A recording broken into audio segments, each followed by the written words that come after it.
ವಿಧಾನಸಭೆ ವಿಧಾನ ಪರಿಷತ್ನಲ್ಲಿ ಬಿಜೆಪಿಯಿಂದ ಪ್ರತಿಭಟನೆ. ಸಚಿವ ಬಿ ನಾಗೇಂದ್ರ ಅವರ ರಾಜೀನಾಮೆಗೆ ಉಭಯ ಸದನಗಳಲ್ಲೂ ಕೂಡ ಆಗ್ರಹ ಜೋರಾಗಿ ಕೇಳಿಬರ್ತಿದೆ. ವಿಧಾನಸಭೆಯ ಬಾವಿಗಿಳಿದು ಬಿಜೆಪಿಯಿಂದ ಪ್ರೊಟೆಸ್ಟ್. ಸರ್ಕಾರದ ವಿರುದ್ಧ ಘೋಷಣೆಯನ್ನ ಕೂಗಿ ಬಿಜೆಪಿ ಸದಸ್ಯರು ಆಕ್ರೋಶವನ್ನ ವ್ಯಕ್ತಪಡಿಸುತ್ತಿದ್ದಾರೆ. ಪ್ರಶ್ನೋತ್ತರ ಕಲಾಪದ ನಡುವೆ ಬಿಜೆಪಿಯಿಂದ ಘೋಷಣೆ, ಹೋರಾಟ. ಅಧ್ಯಕ್ಷರೇ ನೋಡಿ, ನಾವು ಶನಿವಾರ ಭಾನುವಾರ ಚರ್ಚೆ ಮಾಡಕ್ ಅವಕಾಶ ಕೊಟ್ಟಿದ್ರು. ಚರ್ಚೆ ಮಾಡಕ್ ಅವಕಾಶ, ಅವರು ಚರ್ಚೆ ಮಾಡಿ ಏನೋ ತೀರ್ಮಾನ ಮಾಡ್ತಾರೆ ಕಾಂಗ್ರೆಸ್ ಅವರು ಅಂತ ತಿಳ್ಕೊಂಡಿದ್ರಿ. ಒಳ್ಳೆ ತೀರ್ಮಾನ ಮಾಡಿಲ್ಲ. ಒಬ್ಬ ವ್ಯಕ್ತಿಗೋಸ್ಕರ ನೀವು ಕುತ್ಕೊಳ್ಳಪ್ಪ ನೀನು, ಮಾನ್ಯ ಸದಸ್ಯರುಗಳು, ಕುತ್ಕೊಳ್ಳಪ್ಪ ನೀನು. ಶ್ರೀ ಪ್ರಭು ಬಿ ಚವ್ಹಾಣ್, ನೀವು ಈ ತರ ಮಾಡ್ತಾ ಇದ್ರೆ ಶ್ರೀ ಐವಳ್ಳಿ ಸಂವಿಧಾನ ವಿರೋಧಿ. ದುರ್ಯೋಧನ ಮಹಾಲಿಂಗಪ್ಪ ಈ ತರ ಮಾಡೋದ್ರಿಂದ ನೀವು ಸದನದ ಅಗೌರವ ಮಾಡ್ತಾ ಇದ್ದೀರಿ. 224 ವಿಷಯ. ಇದಕ್ಕೆ ದಯವಿಟ್ಟು ಯೋಚನೆ ಮಾಡಿ ಒಬ್ಬ ವ್ಯಕ್ತಿ ದಲಿತರು 1 ಕೋಟಿ ಜನ ದಲಿತರಿದ್ದಾರೆ ಆಚೆ ಕಡೆ. ಅವ್ರ ಬಗ್ಗೆ ಯೋಚನೆ ಮಾಡಿ. ಹಣ ವಾಪಸ್ ತನ್ನಿ, 177 ಕೋಟಿ ವಾಪಸ್ ತನ್ನಿ. ಬಡವರಿಗೆ ಅದನ್ನ ಕೊಡಿ. ಬೇರೆ ದಲಿತರಿದ್ದಾರೆ, ಬೇಕಾದಷ್ಟು ಜನ ದಲಿತರಿದ್ದಾರೆ. ಹಾಗೆಂದ್ರೆ ಒಬ್ಬನೇ ದಲಿತ ಅಲ್ಲ, ಬೇಕಾದಷ್ಟು ಜನ ದಲಿತರಿದ್ದಾರೆ. ಅವ್ರ ಮಂತ್ರಿ ಮಾಡಿ.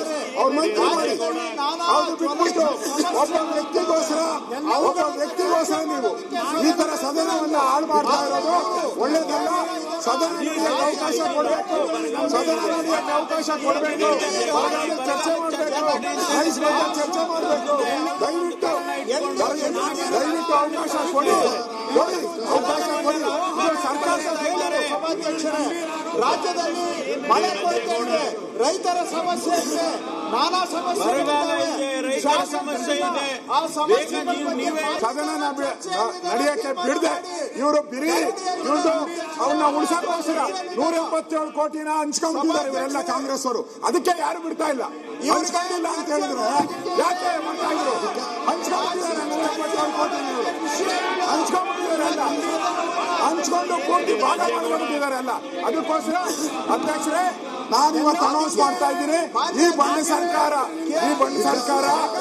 ಚರ್ಚೆ ಮಾಡಕ್ಕೆ ಅವಕಾಶ ಕೊಡದೇ ಇರೋದ್ರಿಂದ ನಾವು ಇವತ್ತು ಹಗಲು ರಾತ್ರಿ ಧರಣಿಯನ್ನ ಮಾಡ್ತೀರಿ.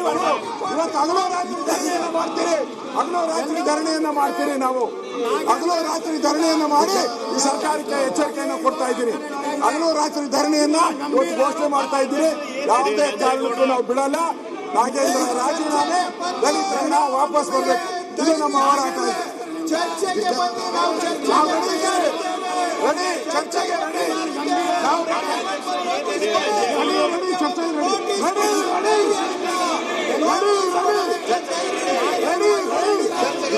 ಸದನ ನಡೆಯಕ್ಕೆ ಬಿಡದೆ ಇವರು ಇವ್ರದ್ದು ಅವನ್ನ ಉಳಿಸ